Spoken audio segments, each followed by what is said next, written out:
Bismillahirrahmanirrahim. Assalamualaikum warahmatullahi wabarakatuh.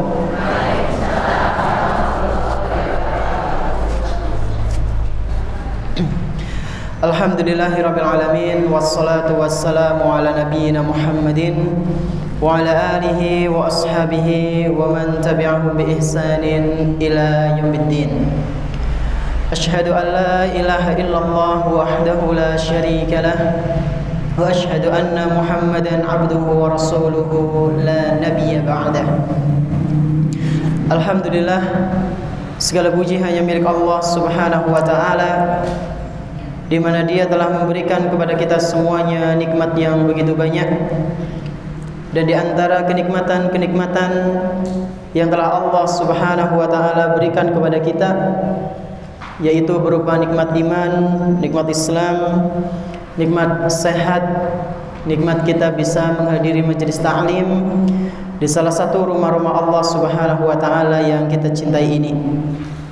Kita berharap semoga apa yang kita lakukan pada kesempatan pagi yang berbahagia kali ini bisa kita terapkan dalam kehidupan sehari-hari dan bisa menjadi bekal kita kelak ketika berjumpa dengan Allah Subhanahu wa taala di hari akhir nanti. Allahumma amin.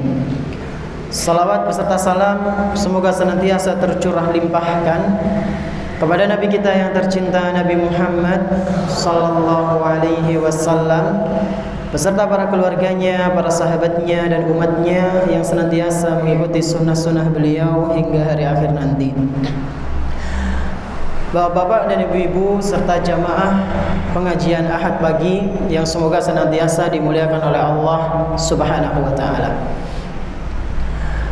Ketika Allah Subhanahu wa taala menciptakan manusia di muka bumi ini,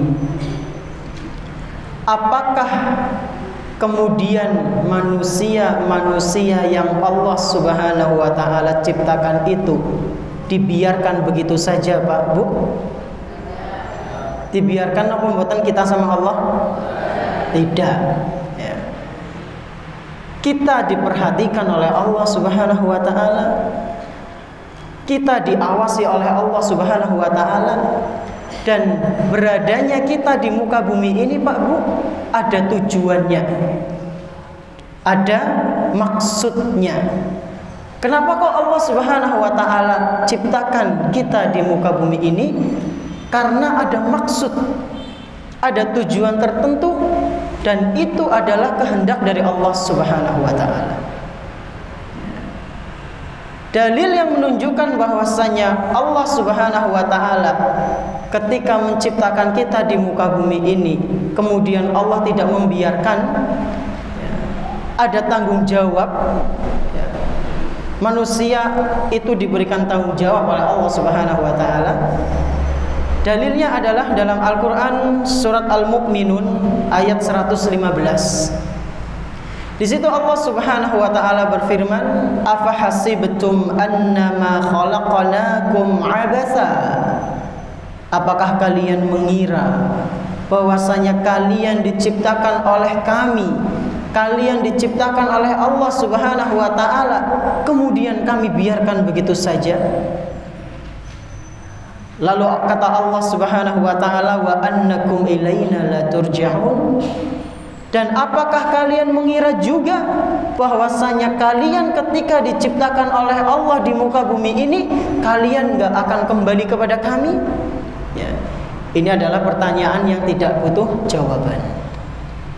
Kembali ke tadi, Pak, Bu, bahwasanya kita diciptakan oleh Allah Subhanahu wa taala di muka bumi ini ada tujuannya. Pertanyaannya, apa itu tujuannya? Apa itu maksud dari penciptaan kita di muka bumi ini? Apa tugas yang harus kita laksanakan? Apa amanah yang harus kita tunaikan ketika kita sudah berada di muka bumi ini? Jawabannya adalah untuk beribadah kepada Allah Subhanahu wa taala. Dalam Al-Qur'an Allah Subhanahu wa taala menyampaikan, "Wa ma khalaqtul jinna wal ins illa liya'budun." Tidaklah aku, kata Allah Subhanahu wa taala, tidaklah aku ciptakan jin dan manusia melainkan untuk beribadah kepadaku. Al-Quran surat Az-Zariyat ayat 56. Di ayat tadi yang baru saja kita dengar Pak Bu, Allah menyebutkan apa? Jin dan manusia. Timbul pertanyaan, Ustaz, berarti jin juga disuruh untuk beribadah kepada Allah? Jin disuruh untuk beribadah kepada Allah Pak Bu? Enggih. Manusia dan jin itu diperintahkan oleh Allah Subhanahu wa taala untuk mentauhidkannya, untuk beribadah hanya kepada Allah. Maka dari itu dalam Al-Quran surat jin, surat apa? Al-Jin. Jadi ada surat yang khusus menyebutkan Al-Jin, itu membahas tentang jin. Di situ Allah Subhanahu wa taala mengabarkan bahwa ada jin yang beriman, ada jin yang tidak beriman. Masya Allah. Kata Allah Subhanahu wa taala, "Qul," katakanlah wahai Muhammad kepada umatmu, "Uhiya ilayya annahu istama'a nafarum minal jinni faqalu inna sami'na Qur'anan ajaba." Sampaikanlah kepada umatmu wahai Muhammad sallallahu alaihi wasallam bahwasanya ada sekelompok jin yang istama'a. Nah, dalam bahasa Arab niku Pak Bu sangat jeli sekali.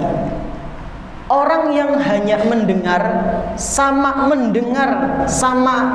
mendengar plus gatek akan, itu bahasa Arabnya beda.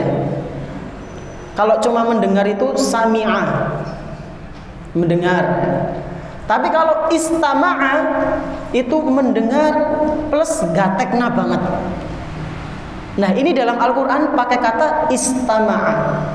Ada sekelompok jin yang benar-benar mendengar dan juga menggatekna, fokus. Dengerin apa? Qur'anan ajaba. Dengar Al-Quran dan mereka merasa takjub. Jazakallah.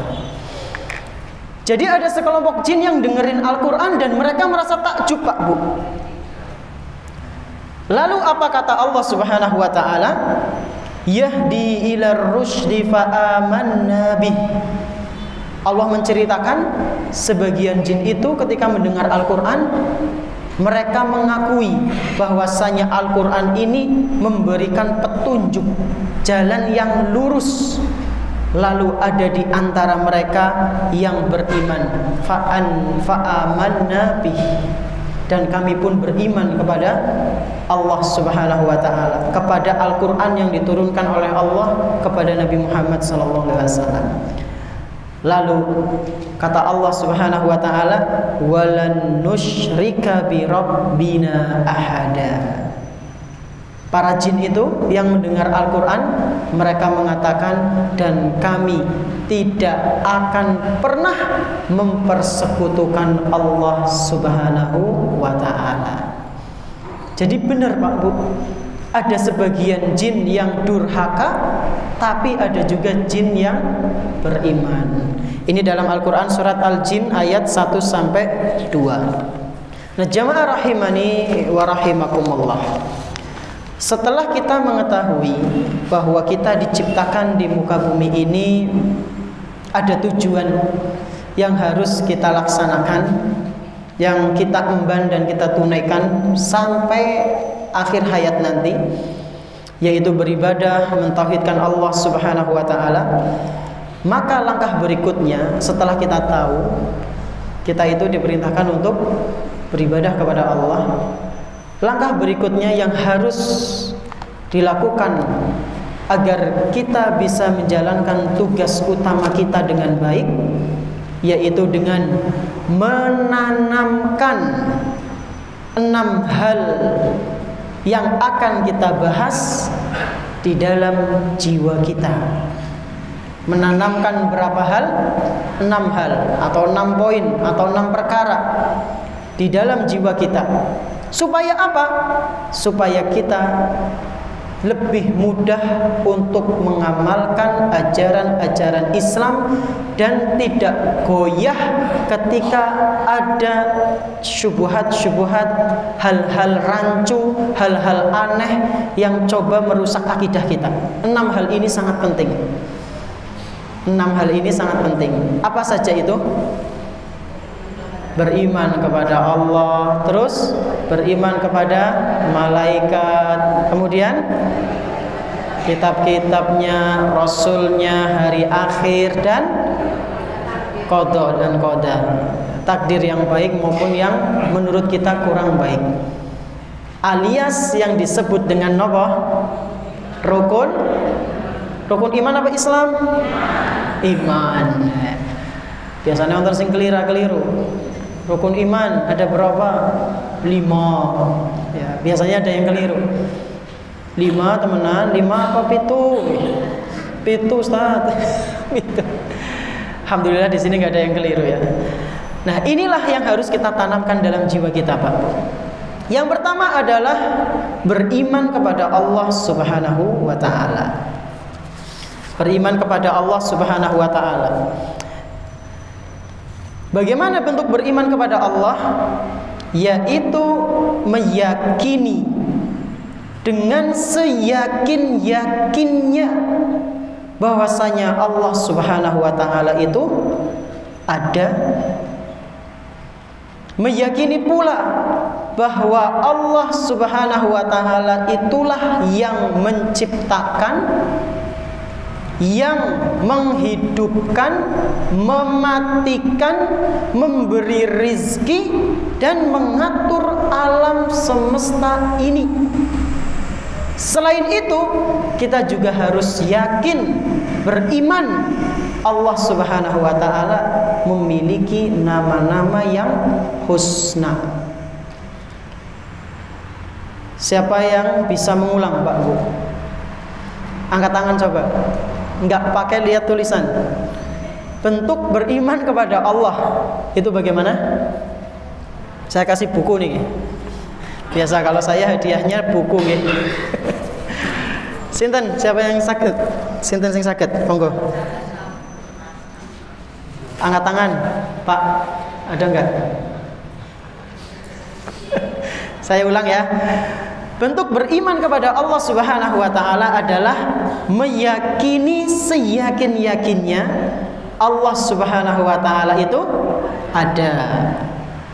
Meyakini pula bahwasanya Allah itu yang menghidupkan, yang menciptakan, menghidupkan, mematikan, kemudian apa malih?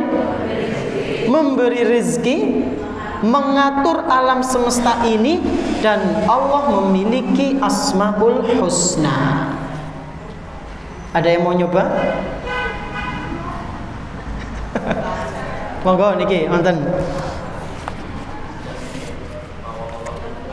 Nggih.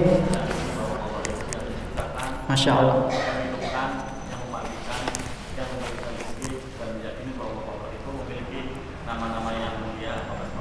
Masya Allah, barakallahu fiik. Monggo Mas. Masya Allah. Jadi itu Pak, mengimani Allah Subhanahu wa taala. Nggak dihafalkan ya dipahami nggih. Kalau nggak hafal ya dipahami. Paham tapi orang hafal priwe Ustaz. Ya berarti kudu hafal. Tadi yang pertama apa? Meyakini bahwasanya Allah Subhanahu wa taala itu ada. Timbul pertanyaan, Allah Subhanahu wa taala ada? Ada. Mana buktinya? Jenengan bisa memperlihatkan Allah tidak? Nah, ini biasanya pertanyaan-pertanyaan yang dilemparkan oleh orang-orang ateis. Mana Allah nggak kelihatan? Mana Allah nggak bisa kita lihat, nggak bisa kita pegang? Mana buktinya? Kadang kita itu kalau spontan langsung ditanya kayak gitu gelagapan. Iya ya. Bagi orang yang keimanannya rapuh, nuwun sewu, naudzubillahi min dzalik, dia bisa terbawa dengan hasutan-hasutan orang ateis. Terus bagaimana supaya kita tidak terbawa dengan hasutan mereka, ucapan mereka? Ya belajar, memperkuat iman kita, berdoa kepada Allah Subhanahu wa taala supaya diteguhkan iman kita. Nah, sekarang bagaimana cara menjawab pertanyaan itu, Pak Bu? Kalau suatu saat nanti tiba-tiba ada orang datangi jenengan atau ketemu di perjalanan ngobrol-ngobrol, ternyata dia ateis. Ateis niku napa? Tidak percaya adanya Tuhan. Di tengah-tengah obrolan itu dia sisipkan kepercayaannya bahwasanya Allah itu tidak ada. Bagaimana cara kita menjawabnya, Pak? Bagaimana cara kita menjawabnya? Cukup mudah. Cukup apa? Mudah. Apa itu, Ustaz? Kita tunjukkan ke dia bahwasanya bukti Allah Subhanahu wa taala ada, yaitu dengan adanya alam semesta ini. Bagaimana jawabnya? Menunjukkan bahwasanya adanya alam semesta ini bukti Allah itu ada. Maksudnya kepriwe, Ustaz? Gambaran sederhananya seperti ini. Ini meja. Meja. Secara logika kita, apakah ujuk-ujuk meja kue anak? Apa ada yang buat? Meja itu tiba-tiba ada atau ada yang buat, Pak Bu? Ada yang buat. Masjid Nurul Huda. Apakah masjid ini tiba-tiba ada bangunannya dengan sendirinya atau ada yang bangun? Ada yang bangun. Kalau benda-benda yang remeh-temeh ini dalam tanda kutip ya, benda-benda yang dibuat oleh manusia, benda-benda yang kecil ini daripada alam semesta ini saja ada pembuatnya, apalagi alam semesta. Matahari, bulan, tanah, langit, awan, gunung, manusia, nggak mungkin ujuk-ujuk teka, nggak mungkin ujuk-ujuk ada. Pasti ada yang membuat, dan itu siapa? Allah Subhanahu wa taala. Maka dari itu ya, dulu pernah diceritakan dalam buku-buku biografi ulama, Imam Abu Hanifah rahimahullahu taala itu pernah berdialog dengan orang-orang ateis, debat sama orang-orang ateis, membicarakan tentang ketuhanan. Beliau sengaja telat sebelum debat dimulai. Pas sudah sampai tempat forum perdebatan, orang-orang ateis bertanya kepada Abu Hanifah, kok telat? Kenapa? Kenapa nggak tepat waktu? Maka Abu Hanifah menjawab, iya, tadi saya mau berangkat melewati lautan yang sangat luas. Kemudian saya nunggu nggak ada kapal. Tiba-tiba ada pohon-pohon pada nyatu sendiri. Kemudian pohon-pohon itu pecah-pecah jadi sebuah papan. Kemudian setelah itu membentuk menjadi kapal. Akhirnya saya naik kapal itu. Dan kapal itu nggak ada nahkodanya, nggak ada yang nyupiri. Sampailah saya di sini. Maka orang ateis itu mengatakan, kamu ini gila, apa? Kamu ini gila. Loh, kenapa gila? Mana mungkin ada kapal jadi sendiri? Pasti ada yang buat. Maka kata Abu Hanifah, kalian jauh lebih gila. Loh, kok bisa? Mana mungkin alam semesta yang jauh lebih besar dari kapal ada dengan sendirinya. Itu Imam Abu Hanifah. Dan beliau rahimahullahu ta'ala itu sangat terkenal dengan apa, Pak Bu? Logikanya. Sangat pintar sekali. Di sini saya akan bawakan beberapa isi dialog antara beliau dengan orang-orang ateis. Kemudian setelah itu terjadilah dialog antara Imam Abu Hanifah dan orang-orang ateis. Tanpa basa-basi, karena mereka sudah terlanjur emosi, belum apa-apa sudah dipermalukan. Ya. Mandan mikir sih sebenarnya, oh iya, kapal B ana sing gawe, masa alam semesta langka. Terus akhirnya tanpa basa-basi dilemparkan beberapa pertanyaan. Di antaranya pertanyaan pertama yang orang-orang ateis lemparkan kepada Imam Abu Hanifah adalah, pada tahun berapakah Tuhanmu dilahirkan? pada tahun berapakah Tuhanmu dilahirkan? Maka Imam Abu Hanifah rahimahullahu ta'ala menjawab, Tuhanku Allah subhanahu wa ta'ala tidak dilahirkan, tidak melahirkan. Dalilnya nopo Pak Bu? Lam yalid wa lam yulad. Allah subhanahu wa ta'ala tidak melahirkan anak, dan Allah tidaklah dilahirkan. Terus orang itu bertanya lagi, orang ateis ini bertanya lagi, Tuhanmu itu ada sejak kapan? Maka Imam Abu Hanifah menjawab, Tuhanku Allah subhanahu wa ta'ala ada sebelum semuanya ada. Maka orang-orang ateis itu pun kurang puas dengan jawabannya Imam Abu Hanifah. Mereka ingin Imam Abu Hanifah menjawabnya dengan logika, dengan digambarkan kejadian yang ada di muka bumi ini. Mereka mengatakan, apakah engkau bisa memberikan bukti dari dunia nyata untuk menjelaskan masalah ini? Ya. Maka Imam Abu Hanifah bertanya, angka berapa sebelum angka 4? Angka berapa sebelum angka 4? Mereka menjawab 3. Sebelum 3 berapa? 2. Sebelum 2 berapa? 1. Sebelum 1? Enggak ada. Bukan kosong, enggak ada. Maka mereka pun terdiam, dan Imam Abu Hanifah rahimahullahu ta'ala menjelaskan, jika angka saja enggak memiliki pendahulu, terlebih lagi Allah subhanahu wa ta'ala. Oh iya ya. Terus pertanyaan lain ya, ini buat bekal panjenengan, karena zaman sekarang subhanallah Pak Bu, sudah mulai pemikiran-pemikiran yang mengarah kepada ajaran-ajaran ateis. Maka ini sebagai bekal panjenengan yang diajarkan oleh Imam Abu Hanifah. Siapa tahu ya semoga aja sih enggak ada orang-orang yang pengen melontarkan pertanyaan-pertanyaan seperti ini ke kita ya. Lalu orang-orang ateis itu memberikan pertanyaan lagi. Apakah pernah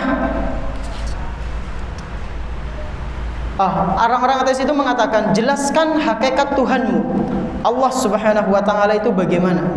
Apakah dia keras? Apakah dia lunak? Atau dia gas? Atau dia cair? Nah, maka Imam Abu Hanifah rahimahullahu ta'ala enggak langsung jawab. Beliau balik bertanya. Beliau bertanya kepada orang-orang ateis, apakah kalian pernah duduk di samping orang yang sedang sekarat? Ada di antara mereka yang jawab, pernah. Saya pernah duduk di samping orang yang sedang sekarat. Sebelum orang itu sekarat, kan orang itu bisa bicara, lalu membisu, nggak bisa ngomong, mati, dan ruhnya diambil. Sekarang saya mau tanya kepada kalian orang-orang ateis, apakah kalian bisa menggambarkan bagaimana itu ruh, menjelaskannya? Wah, nggak bisa. Ruh itu ada tapi saya nggak bisa jelaskan. Demikianlah Allah subhanahu wa ta'ala. Kita nggak bisa menjelaskannya di muka bumi ini, tapi di akhirat nanti kita akan melihatnya. Dan panjang sekali Pak Bu, sejam kayaknya para cukup dialog antara Imam Ibnu Hanifah dan juga orang-orang ateis. Ini disebutkan dalam biografi beliau. Jadi kalau panjenengan mau melihat dialognya, panjenengan bisa nyari buku yang ada biografinya Imam Abu Hanifah rahimahullahu ta'ala. Dan singkat cerita, pada akhirnya Pak Bu, sebagian besar dari mereka masuk Islam, sebagian lain tidak, karena gengsi. Ini mengenai beriman kepada sinten? Allah subhanahu wa ta'ala. Bahwasanya meyakini bahwasanya Allah subhanahu wa ta'ala itu ada, tidak bisa dilihat di muka bumi ini, tapi bisa dilihat nanti di akhirat. Belum tentu sesuatu yang nggak bisa kita lihat di muka bumi ini menunjukkan tidak ada. Belum tentu ya. Contohnya kayak udara, oksigen, nggak bisa kita lihat, tapi ada. Apalagi Allah Subhanahu wa Ta'ala. Kemudian jamaah sekalian rahimani wa rahimakumullah, di antara bentuk beriman kepada Allah adalah meyakini bahwasanya Allah Subhanahu wa Ta'ala di atas arsy. Allah berada di mana, Pak Bu? Di atas arsy. Dalilnya apa Ustadz? Banyak. Dalilnya banyak.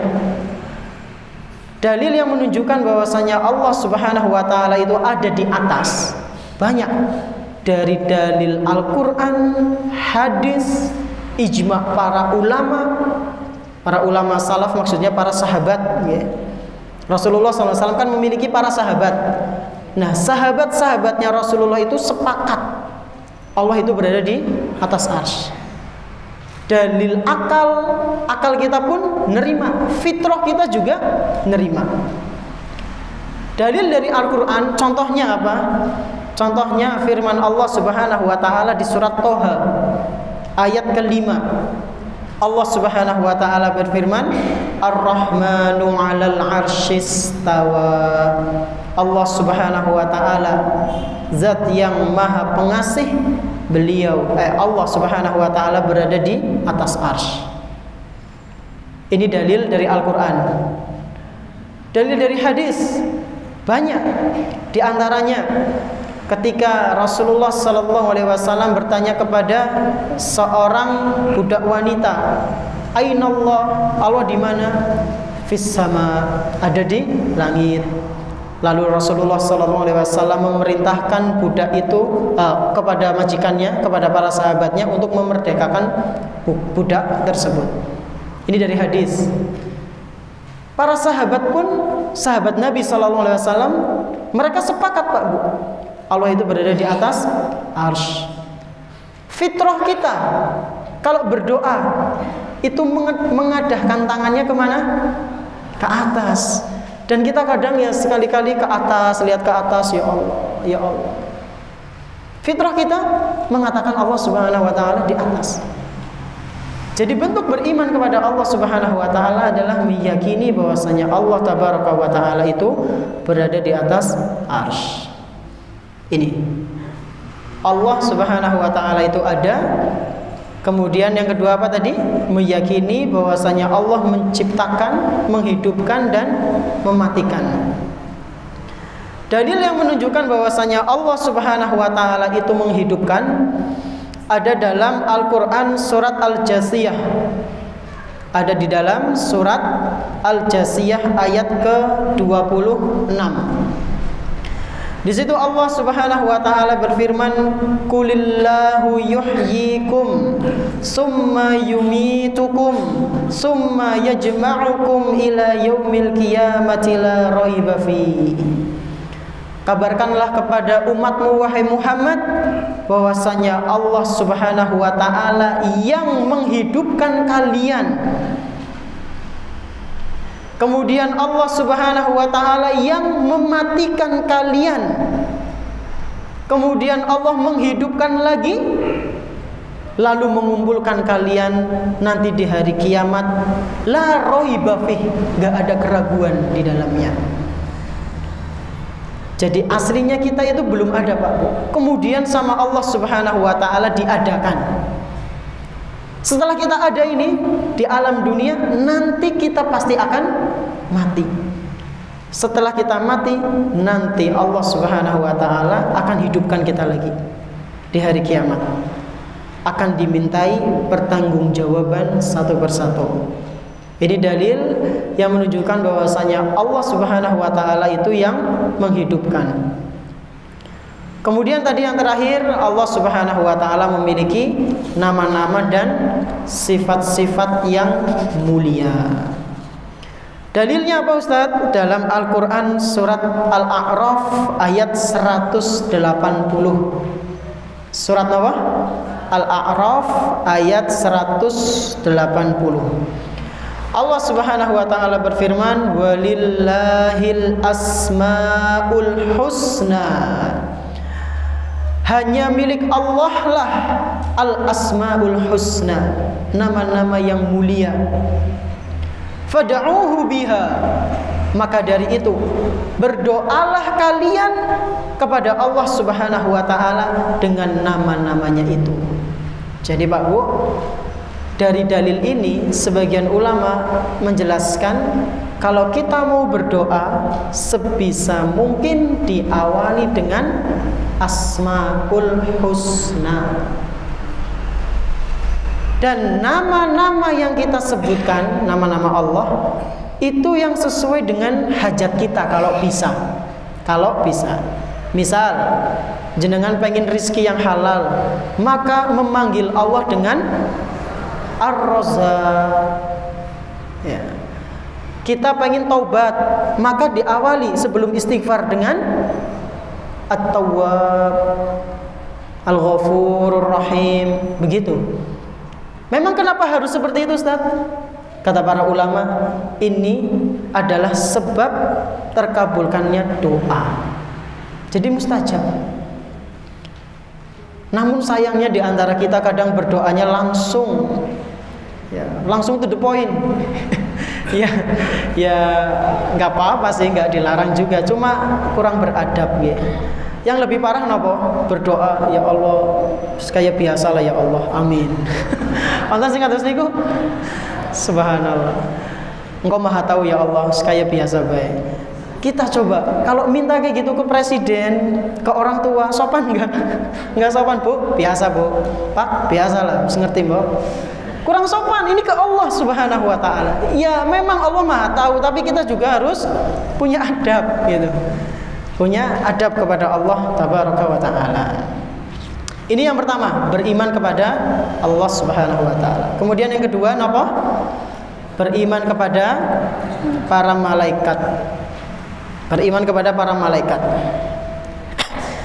Bagaimana beriman kepada para malaikat? Yaitu meyakini bahwa malaikat itu ada. Meyakini bahwa malaikat itu benar-benar ada, Pak. Dan memiliki fisik, ya. Memiliki apa? Fisik. Fisiknya besar-besar. Rasulullah SAW itu pernah diizinkan oleh Allah Subhanahu wa taala melihat fisik malaikat yang memikul arsy-Nya Allah. Melihat apa? Fisik malaikat yang memikul arsy-Nya Allah. Dalam hadis riwayat Abu Dawud dan dinilai sahih oleh Syekhul Albani. Ketika Nabi SAW melihat malaikat yang membawa arsy-Nya Allah, ternyata besar banget, Pak. Nabi SAW mengatakan, inna ma baina syahmati udhunihi ila atikihi masiratuhu 700 amin. Jarak antara ujung telinga malaikat dengan pundaknya itu sepanjang perjalanan 700 tahun. Kalau kita sini ke sini berapa senti? Sekedipan mata keton. Jenengan kalau mau ngukur ujung telinga malaikat dengan pundaknya malaikat, jenengan akan selesai ngukur kalau 700 tahun sudah selesai. Berarti dawa apa ora? Banget. Itu baru antara pundak dan telinga. Tingginya segitu, Pak, Bu. Jadi misalnya panjenengan, misal nggih, dari pundaknya malaikat menuju ujung telinganya malaikat yang membawa ars. Itu perjalanan selama 700 tahun. Gedenya kayak apa? Malaikat sebesar itu apalagi Allah Subhanahu wa taala. Berarti kita nggak ada apa-apanya, Pak, Bu. Cilik banget. Maka jangan sombong. Jangan sombong. Masih ada makhluk yang lebih besar dari kita, itu malaikat. Ini malaikat yang membawa arsy. Malaikat Jibril juga pernah diperlihatkan oleh Allah di hadapan Nabi Muhammad SAW. Ketika dibentangkan sayapnya langsung nutupin ufuk, ya, sejauh timur dan barat. Malaikat Jibril, penyampai wahyu. Ini kita harus meyakini itu semua ada, karena dikabarkan oleh Allah Subhanahu wa taala dalam Al-Qur'an, dalam hadis, Dan ini termasuk hal-hal yang gaib, kita harus mengimaninya. Kemudian memiliki kekuatan, kita harus meyakini malaikat itu memiliki kekuatan. Buktinya apa Ustaz? Dalam Al-Quran banyak. Ketika Allah Subhanahu wa ta'ala menceritakan ada rombongan malaikat mendatangi Nabi Ibrahim alaihi salam, mengasih kabar bahwasanya akan ada azab di tempatnya. Karena pada saat itu Nabi Ibrahim satu zaman dengan Nabi Lut alaihi salam. Dan di daerahnya Lut itu kaumnya sudah rusak, ya. Akhirnya Allah mengutus malaikat, dan malaikat itu ngasih kabar kepada orang-orang soleh, para nabi di situ, untuk jangan di sini, sana pergi. Kapan waktu perginya? Sebelum waktu subuh datang. Jadi mereka suruh pergi karena mau akan ada azab. Apa itu azabnya? Batu-batu dijatuhkan dari langit dan tanah dibalik. Siapa yang membalikan itu? Malaikat, atas izin Allah Subhanahu wa ta'ala. Kuat berarti kan? Kuat. Kita coba balikin mobil saja, kuat mboten? Enggak kuat. Ini tanah dijungkir balikkan sama malaikat. Berarti sangat kuat sekali. Dan kita harus beriman mengenai hal itu. Harus yakin malaikat itu sangat kuat. Kemudian bentuk beriman kepada malaikat, meyakini mereka itu bisa berubah wujud. Ya, karena beberapa kesempatan malaikat itu ada yang datang ke Nabi sallallahu alaihi wasallam kemudian menyerupai wujud seseorang. Dan kita juga meyakini bahwasanya malaikat itu memiliki tugasnya masing-masing. Malaikat memiliki tugasnya masing-masing. Dan malaikat adalah makhluk yang Allah Subhanahu wa ta'ala ciptakan untuk senantiasa taat, Pak Bu. Beda dengan manusia, ya. Malaikat itu adalah makhluk yang Allah Subhanahu wa ta'ala ciptakan untuk senantiasa taat. Dalam Al-Quran surat At-Tahrim ayat ke-6, Allah Subhanahu wa ta'ala berfirman, la ya'sunallaha ma amarahum wa yaf'aluna ma yu'marun. Para malaikat itu adalah makhluk-makhluk yang sangat taat, nggak pernah bermaksiat kepada Allah. Kalau diperintah itu pasti menjalankan. Pasti menjalankan. Timbul pertanyaan, Ustaz, berarti lebih mulia mana Ustaz? Malaikat apa manusia? Malaikat nggak pernah dosa, nggak pernah berbuat maksiat, tapi manusia, kira-kira mana yang lebih mulia, Pak Bu? Manusia apa malaikat? Malaikat. Manusia apa malaikat? Ada perbedaan pendapat di sini, nggih. Begitu pula dengan para ulama.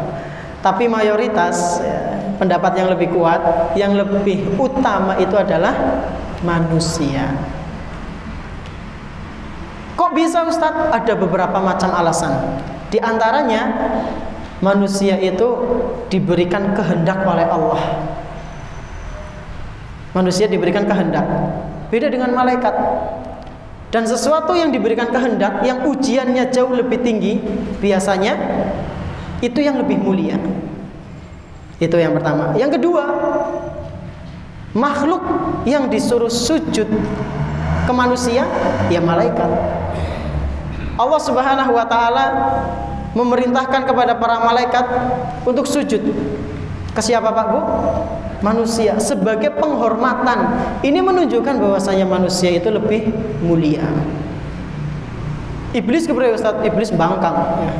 Makanya Allah rendahkan dia. Jadi kita itu, Pak Bu, sudah dimuliakan oleh Allah Subhanahu wa ta'ala. Dan ini ada dalam Al-Quran surat Al-Isra ayat 70. Allah itu sudah memuliakan manusia dari makhluk-makhluk yang lain. Jadi antara manusia dan malaikat lebih mulia manusia. Kemudian yang berikutnya, beriman kepada Nabi, kepada kitab-kitab yang Allah Subhanahu wa ta'ala turunkan. Meyakini bahwa kitab-kitab sebelum Al-Quran yang diturunkan kepada para rasul, semuanya itu dari sinten? dari Allah Subhanahu wa taala. Jumlahnya pinten Pak Bu? Jumlahnya berapa kitab-kitab itu? 4 apa 5 apa banyak? Banyak. Nggih. Jumlahnya sangat banyak.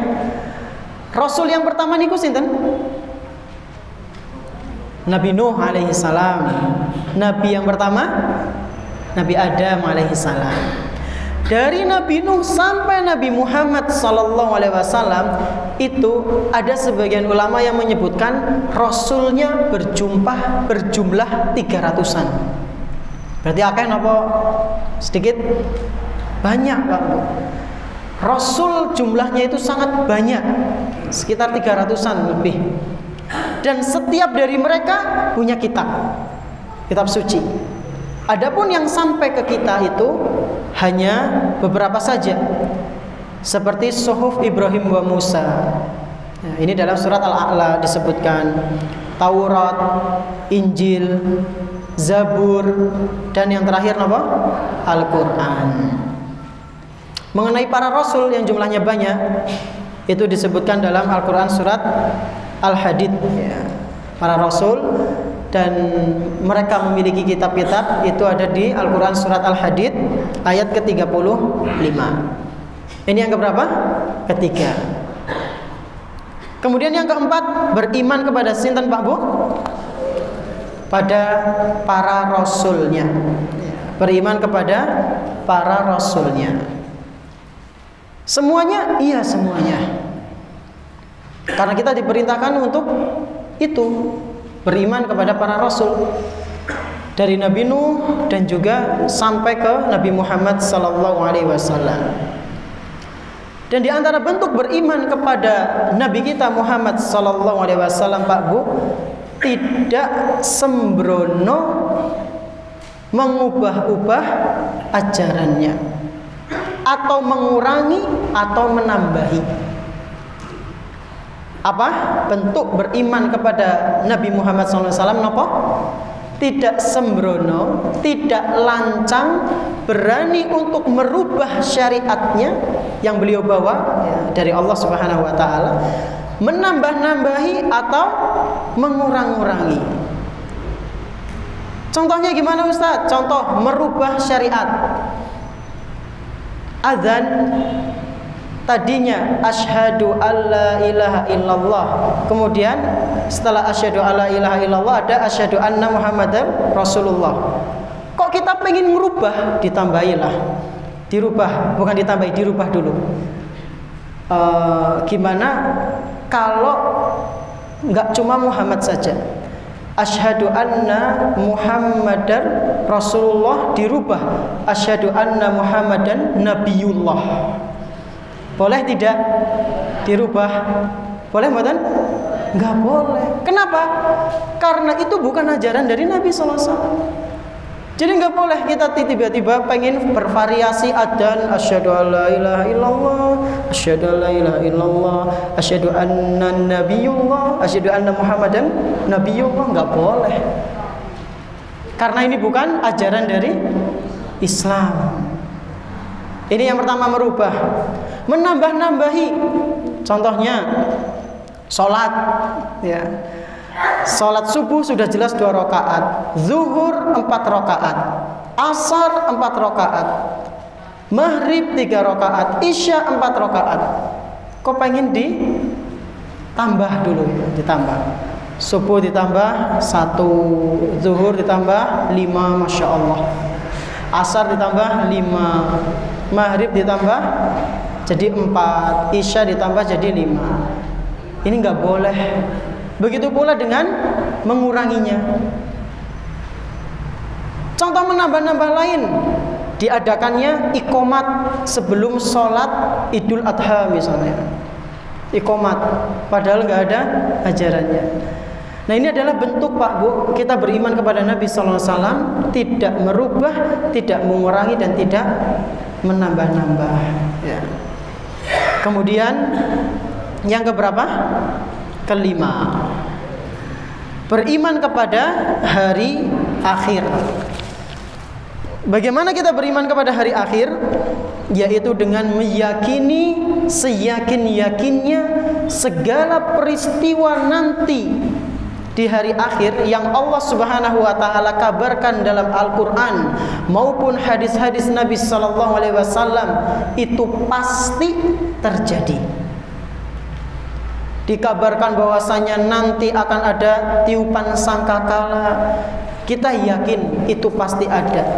Dikabarkan bahwasanya nanti jasad-jasad yang ada di kuburan dibongkar oleh Allah dan mereka penghuninya pada hidup lagi, yakin kita harus.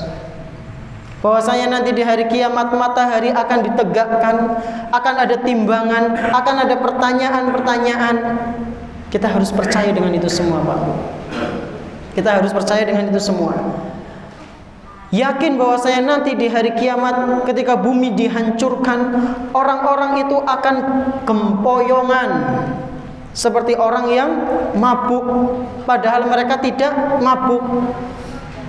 Ibu-ibu meninggalkan anaknya, anak meninggalkan ibunya karena saking ngerinya kejadian pada hari kiamat saat itu. Bayangkan, kita ada gempa bumi di sini ya. Itu masih ingat anak kita, masih ingat orang tua kita. QWB setelah beberapa menit misalnya, kadang ada gempa, kita keluar rumah, di depan rumah kita baru ingat, isi anak bapaknya nang jero mlebu maning. Pas detik itu kita lupa, Pak Bu, karena saking kagetnya. Nanti di hari kiamat benar-benar lupa dan kita pengen menjauh. Ya. Kita pengen menjauh dari orang-orang terdekat kita karena saking ngerinya pada saat itu, dan kita khawatir kita akan dimintai pertanggungjawaban, dimintai hak-hak kita oleh orang lain karena kita pernah menzolimi. Ini kejadian-kejadian di hari kiamat yang harus kita yakini. Di antaranya tadi nopo, kuburan akan dibongkar lagi, dan ini disebutkan dalam Al-Quran. Dalam Al-Quran surat Yasin ayat 51 sampai 52. Sinten sing hafal? 51 sampai 52. Wa nufikha fis-sur, dan ditiuplah sangkakala yang kedua pada saat itu. Lalu apa yang terjadi? Fa idzahum minal ajdathi ila rabbihim yansilun. Ketika tiupan sangkakala yang kedua itu ditiup, maka orang-orang yang sudah meninggal di dalam kuburan, mereka keluar menuju kepada Allah Subhanahu wa taala dengan cepat. Orang-orang kafir pada saat itu, orang-orang yang tidak beriman pada saat itu berkata, qalu ya wailana man ba'asana mim marqadina. Aduhai celakalah kita, siapa yang membangkitkan kita ini? Siapa yang membangkitkan kita ini? Orang-orang yang tidak beriman akan mengatakan seperti itu, Pak Bu. Lalu orang-orang yang tidak beriman mengatakan seperti itu, dan orang-orang yang beriman mereka mengatakan hadza ma wa'ada ar-rahmanu wa saddaqal mursalun. Ini adalah janji dari Allah Subhanahu wa taala yang Maha Pengasih, dan sungguh benar atas kabar yang Rasul sallallahu alaihi wasallam dan rasul-rasul yang lain mengabarkan mengenai hari pembangkitan ini. Mereka itu benar dan sekarang terbukti. Ini adalah dalil yang menunjukkan bahwasanya nanti di hari kiamat kita akan dibangkitkan lagi setelah kita meninggal. Kemudian yang terakhir, hal yang terakhir atau poin yang keenam, yaitu beriman kepada apa? Takdir Allah Subhanahu wa taala, yang baik maupun yang kurang baik menurut kita. Aslinya takdir Allah Subhanahu wa taala untuk orang-orang yang beriman itu semuanya baik, Pak Bu. Makanya Nabi sallallahu alaihi wasallam pernah bersabda, "Ajibtu lil mu'min." Aku sangat takjub. Aku sangat takjub. Atas apa? Atas perkara yang menimpa orang-orang beriman. Kata Nabi SAW, aku sangat takjub dengan perkara-perkara hal-hal yang menimpa orang-orang beriman. Kok bisa? Innallaha la yaqdi lil mu'min qada'an illa kana khairan lah. Innallaha, sesungguhnya Allah Subhanahu wa taala, la yaqdi lil mu'mini, tidak akan menetapkan suatu takdir kepada seorang mukmin illa kana khairan lah, melainkan itu baik untuk dia. Selama kita masih beriman kepada Allah Pak Bu, maka takdir-takdir, ketetapan-ketetapan yang Allah berikan kepada kita, itulah yang terbaik. Maka jangan sampai kita malah pindah agama. Na'udzubillahi min dzalik. Karena selama kita beriman Pak Bu, dari hidup sampai akhir hayat kita, kehidupan kita itu adalah di dalam cakupan takdir yang baik, cakupan takdir yang baik. Tentunya jika kita jalani dengan sabar, ikhlas, dan mengharap ridho Allah Subhanahu wa taala serta tidak bermaksiat kepada Allah Tabaraka wa taala. Jadi ini 6 hal yang sudah seharusnya kita perhatikan, jangan sampai kita lalaikan, yaitu rukun iman. Pentingnya untuk mengimani apa yang diperintahkan oleh Allah dan Rasulnya Sallallahu Alaihi Wasallam.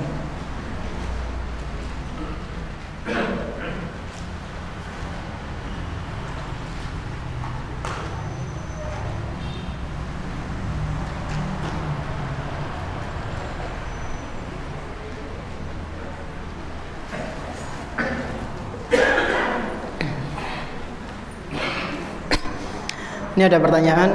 Bismillah. Assalamualaikum. Waalaikumsalam. Ustadz mau bertanya, bentuk keimanan kita adalah melaksanakan perintahnya dan menjauhi larangannya. Salah satu larangannya yaitu riba. Namun demi pendidikan anak, saya terpaksa pinjam bank. Apakah tetap berdosa berhutang di bank demi pendidikan? Mohon pencerahan dan solusinya.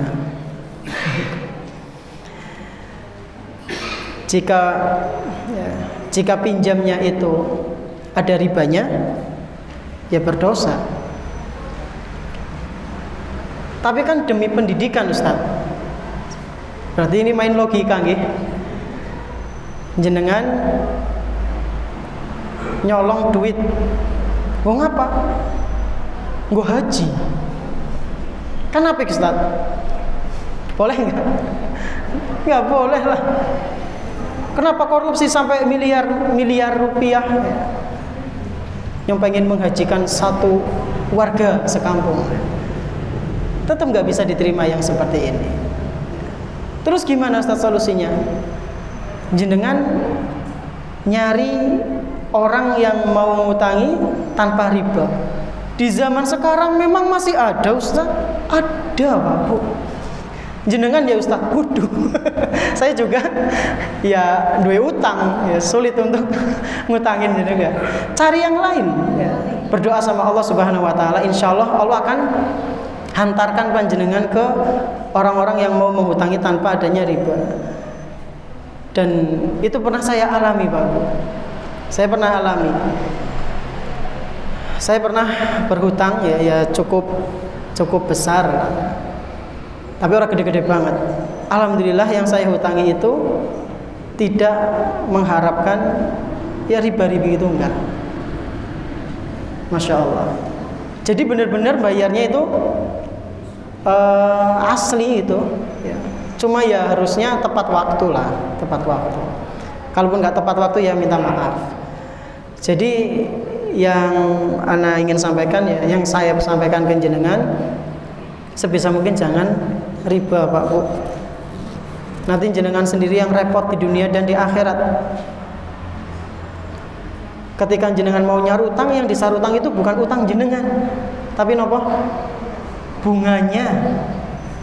Subhanallah. Saya pernah dapat cerita ada orang yang dia berhutang di ya suatu apa ya namanya ya, simpang pinjam, yang minjamin itulah.